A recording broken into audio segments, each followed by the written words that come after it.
ஸ்தோத்திரம். கர்த்தருக்கு மகிமையுண்டாவதாக. அநேக நாட்களுக்கு பின்பாக இந்த தேவ வார்த்தை மூலமாக, கான்ஃபரன்ஸ் மூலமாக யாவரையும் சந்திப்பதில் நான் மிகுந்த மகிழ்ச்சி அடைகிறேன். கர்த்தர் தாமே உங்களுடைய உறவு இந்த நாளில் ஆசீர்வதித்து உங்களை காப்பாராக. வேத வார்த்தையிலிருந்து நாம் இன்றைக்கு ஒரு வார்த்தை கேட்கலாம். எசையா 5ஆம் அதிகாரம் 1 மற்றும் 2 ஆகிய வசனங்களை நம்ம பார்க்கலாம். இப்பொழுது நான் என் நேசரிடத்தில் அவருடைய திராட்சை தோட்டத்தை குறித்து என் நேசருக்கு ஏற்ற ஒரு பாட்டை பாடுவேன். என் நேசருக்கு மகா செழிப்பான மேட்டிலே ஒரு திராட்சை தோட்டம் உண்டு.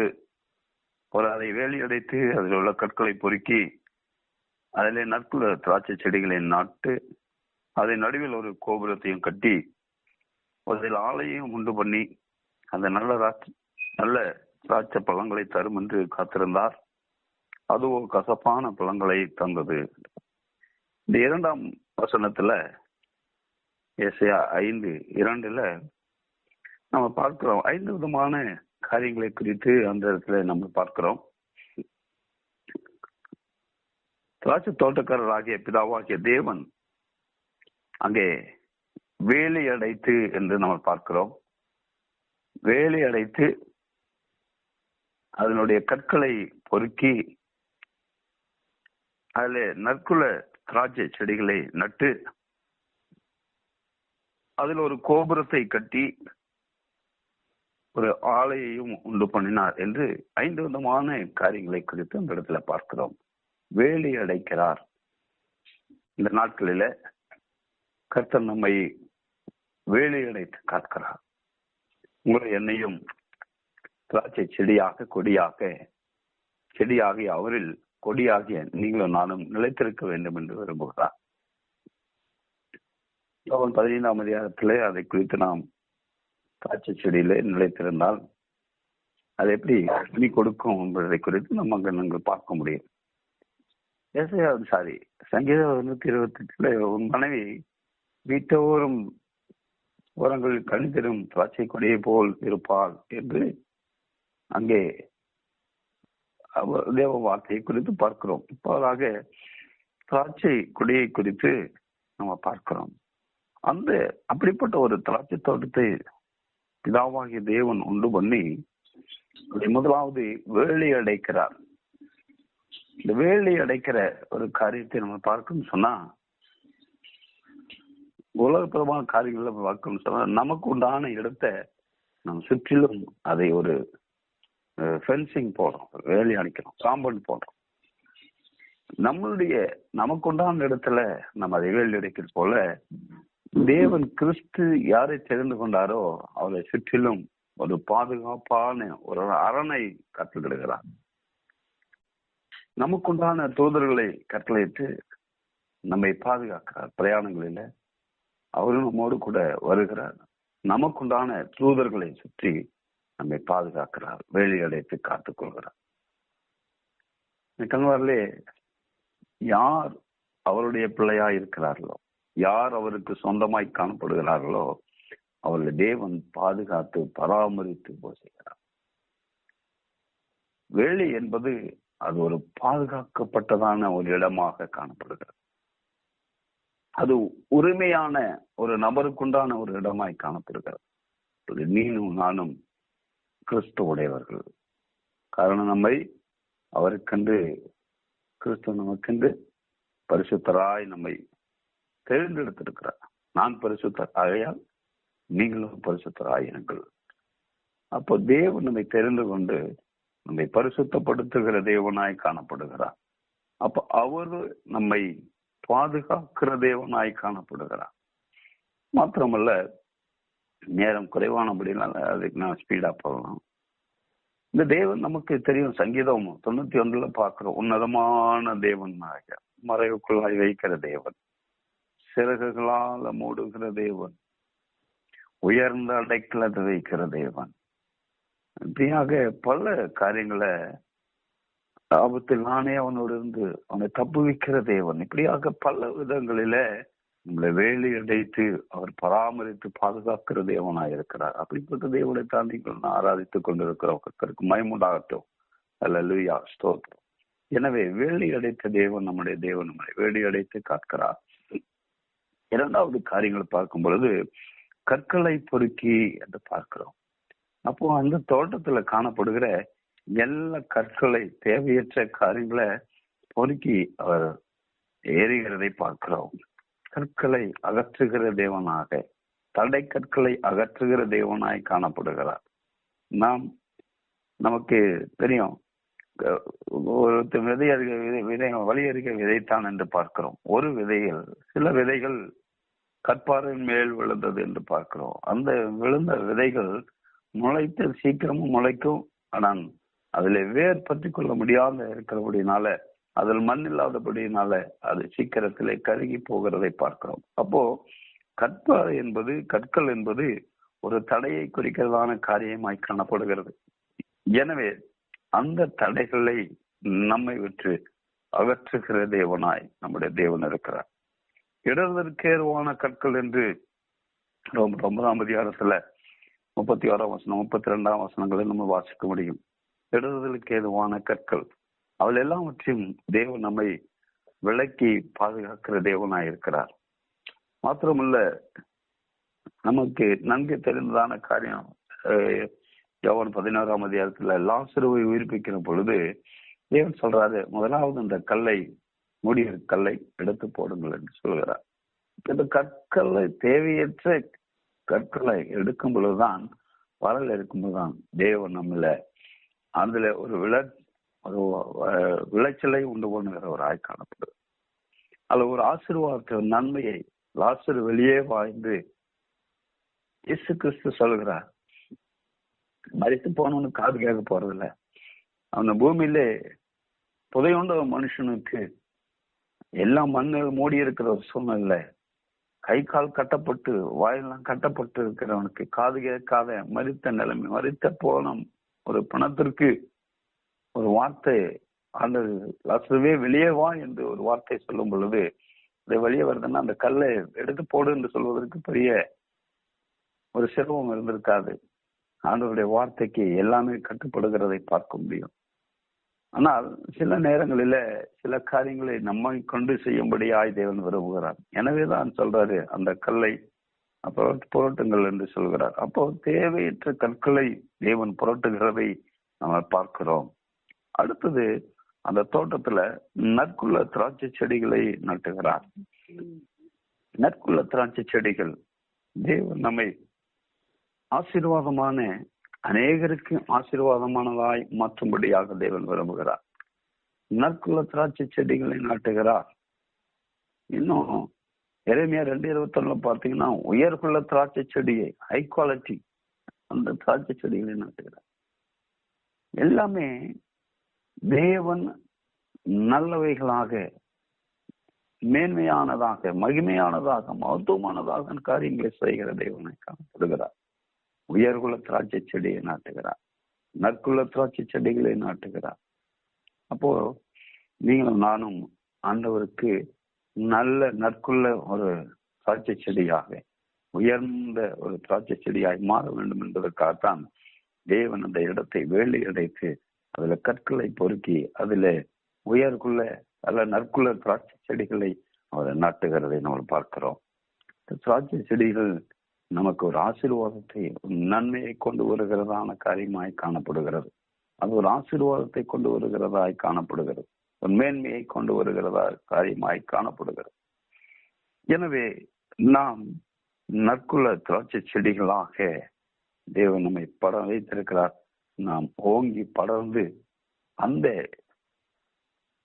கொடிகளிலிருந்து நாம் கனி கொடுக்க நீங்களும் நானும் அது அப்படியாக ஆசீர்வாதம் உள்ளவர்களாக நீங்களும் நானும் காணப்பட வேண்டும் என்று தேவன் நம்மை விரும்புகிறார். எனவேதான் தேவன் நம்மை தெரிந்து கொண்டவராக, நம்மை வேல் எடுத்தவராக, நம்மளில் இருக்கிறதான கற்களை, தேவையற்ற காரியங்களை அகற்றி போடுகிற தேவனாக அதிலே ஒரு நற்குள்ள திராட்சை செடியை நாட்டுகிறார். நாம் அநேகருக்கு கனி கொடுக்கிறவர்களாக காணப்படுகிறோம். ஆவியின் கனி அன்பு 9 விதமான கனி குறித்து நமக்கு தெரியும். அன்பு, சொல்ல, சமாதானம், பிடி, பொறுமை, தயவு, சார்ந்த நற்கும், நிச்சயடக்கம், இப்படிப்பட்டதான காரியங்களை இந்த இப்படிப்பட்டதான கனி கொடுக்க, கனிகள் நாங்க இல்ல, கனி தான் சொல்லுது, 9 விதமான கனி. அப்ப எல்லாமே இந்த பழத்துல, ஒரே பழத்துல இவ்வளவு நற்காரியங்கள் இருக்கு. இதெல்லாம் நம்மள காணப்பட வேண்டும். நம்ம நல்ல பதப்படுத்தப்பட்ட, பாதுகாக்கப்பட்ட நல்ல நிலத்தை உழுது அதை பதப்படுத்தி அதுல கற்களை எல்லாம் போட்டு அகற்றி நல்ல எருக்களை போட்டு பாதுகாக்கிறார். இப்படி இருக்கும் பொழுதுதான் அது நல்ல ஒரு விளைச்சலை, நல்ல பலனை தருகிறதாய் காணப்படுகிறது. அடுத்து ஒரு கோபுரத்தையும் கட்டுகிறார் என்று பார்க்கிறோம். இந்த கோபுரம் என்பது அந்த தோட்டத்துல ஒரு வாட்ச் டவர், ஜாமக்காரனா இருந்து அது அந்த வாட்ச்மேன் எந்த ஒரு அந்நிய நபரோ, திருடர்களோ அல்லது கொடிய மிருகமோ வந்து இந்த திராட்சை தோட்டத்தை நாசப்படுத்தி விடாதபடிக்கு, அல்ல அந்த கனிகளை அகற்றி போடாதபடிக்கு, அந்த பிஞ்சுகள் எல்லாம், இந்த பழங்கள் எல்லாத்தையும் திருடி கொண்டு போக களவாடப்படாதபடிக்கு அதை ஒரு கோபுரத்தை நட்டி, ஒரு வாட்ச் டவரை கட்டி அதுல இருந்து நம்மை வாட்ச் பண்ணுகிறார் என்று பார்க்கிறோம். எவ்வளவு ஒரு நல்ல தேவனா இருக்கிறார். அதை ஒவ்வொரு நாளும், ஒவ்வொரு நிமிஷமும் உறங்காமல், தூங்காமல் நம்ம பட்சமாயிருக்கிற தேவன், நம்மை நோக்கி பார்க்கிற தேவன், எப்பொழுதும் நமக்காக பரிந்து பேசிக் கொண்டிருக்கிற தேவன் நம்முடைய தேவன். இந்த காரியங்களை தேவன் நமக்கு ஒரு பாதுகாப்பை கட்டளிடுகிற தேவனாக, அதை எப்பொழுதும் இரவும் பகலும் வேலையடைத்து அதை பாதுகாக்கிற தேவனாய் காணப்படுகிறார். ஆவியானவர் வாக்கு கடங்காத பெருமூச்சுகளோடு நமக்காக விண்ணப்பம் செய்கிறார் என்று 8:26 வாசிக்கிறோம். நமக்காக என்ன கடங்காத விண்ணப்பம் செய்கிற தேவன். பரிசுத்த ஆவியானவர் நமக்காக பரிந்து பேசுகிற தேவனாக காணப்படுகிறார். எபிரேயர் 13:7 மேய்ப்பவர்களுக்காக, தேவ ஊழியர்களுக்காக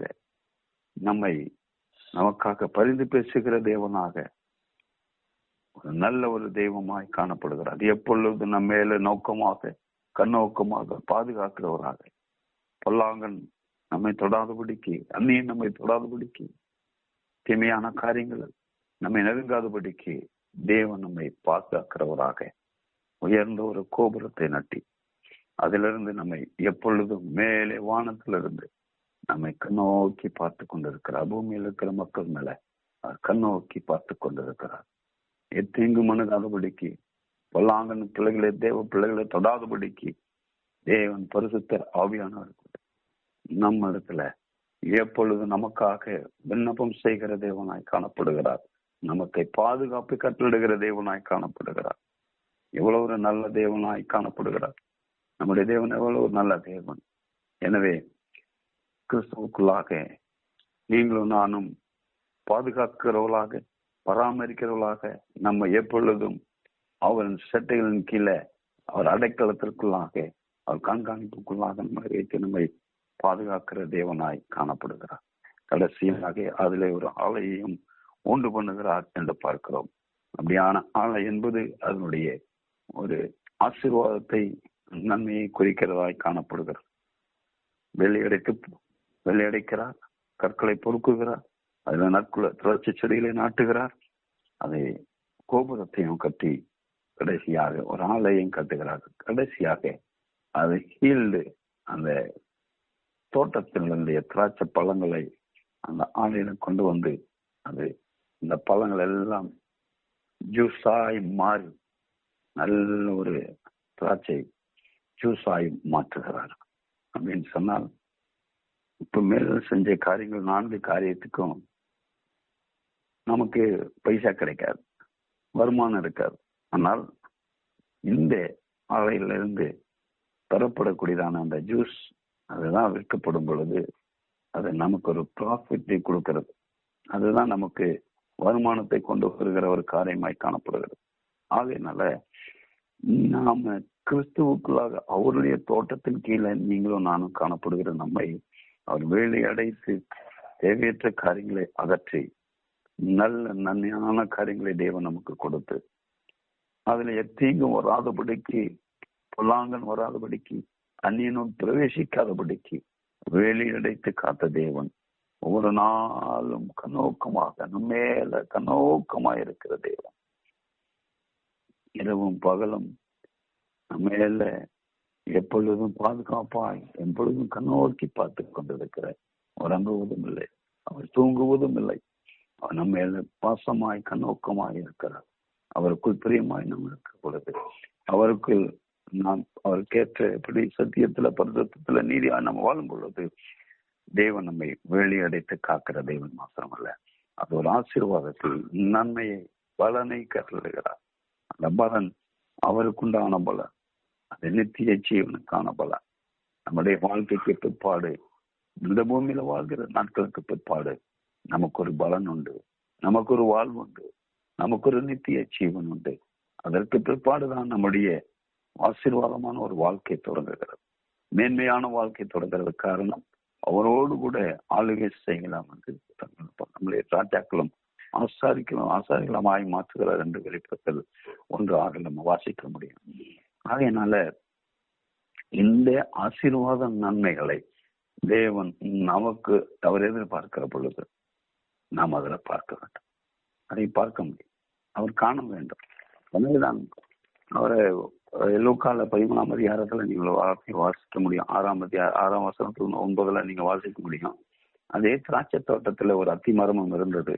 தேவனதுல போய் கனியை பார்க்கும் பொழுது அது கனி இல்லாமல் இருந்ததை பார்க்கிறோம். உடனே தோட்டக்காரர் நாட்கள சொல்லி அதை வெட்டி போடுங்கள், அகற்றி போடுங்கள் என்று சொல்லுகிறார். ஆனால் தோட்டக்காரர் சொல்றார், ஐயா இன்னொரு வருஷம் இருக்கட்டும், இந்த வருஷம் இருக்கட்டும், இந்த வருஷம் இருக்கட்டும், ஒரு வருஷம் அதற்காய் பழிந்து பேசுகிறார். எனக்கு அன்பான சகோதரனே சகோதரிய, நம்ம இடத்துல சில காரியங்கள் தேவனுக்கு பிரியமற்ற காரியங்கள் இருந்த போதும் பரிசுத்த ஆவியானவர் நமக்காக பிதாவின் இடத்துல வேண்டுதல் செய்து கொண்டிருக்கிறார். இந்த வருஷம் இருக்கட்டும், இன்னொரு வருஷம் இருக்கட்டும், இன்னொரு வருஷம் இருக்கட்டும், இன்னும் கொஞ்ச நாட்கள் இருக்கட்டும், இல்லை இந்த ஒரு விஷயம் அவரை மன்னிப்போம், அவரை மன்னிங்க சொல்லி நமக்காய் பரிந்து பேசிக் கொண்டிருக்கிறார். எனவே நாம் இன்னும் கனி கொடுக்காமல் இருப்போம்னு சொன்னா தேவன் நம்ம இடத்துல அதை பார்க்கிற பொழுது அதில் நம்ம கனி கொடுக்கிறவர்களாய் காணப்பட வேண்டும். அதான் அவர்களுக்கு ஒரு ஆசீர்வாதம், அதுதான் நன்மை. எனவே ஏற்ற வேளையில கனி கொடுக்க தேவன் நமக்கு ஒருவருக்கு கிருபை செய்வாராக. எனவே நாம் எதை குறித்து கவலைப்படணும்னா, எனக்கு நம்ம வேலையடைத்து நம்ம இருக்கிற அந்நிய காரியங்களை, தேவையற்ற கற்களை பொறுக்குகிறார். அதை நற்குல திராட்சை செடியில நாட்டி அதை கோபுரத்தையும் கட்டி அதை பாதுகாத்து பராமரித்து அதுல ஆலயம் உண்டு பண்ணி அதுல இந்த ஆசீர்வாதமான நன்மையான காரியங்களை நம்மளிடந்து அவர் எதிர்பார்க்கிறார். நாம் அவர் பார்க்கும் பொழுது நம்ம இடத்துல இருந்து நற்காரியங்களை நாம் கேட்க வேண்டும். ஆனால் இங்கே பார்க்கிறோம், ஒரு அந்த பழங்களோ அதுல இருந்து அது நல்ல பழங்களை தரும் என்று காத்திருந்தார், அதுவோ கசப்பான பழங்களை தந்தது என்று பார்க்கிறோம். அப்படிப்பட்டவர்களா இல்லாதபடிக்கு அவருக்கு ஏற்ற பிள்ளைகளாக, ஆசீர்வதிக்கப்பட்ட பிள்ளைகளாக, நற்காரியங்களை செய்கிறவர்களாக தேவன் நம்மை வழிநடத்த தேவன் நமக்கு தொடர்ந்து கிருபை செய்வாராக. தேவன் தாமே இந்த வார்த்தை ஆசீர்வதிப்பாக மாற்றி தருவாராக. ஆமாம்.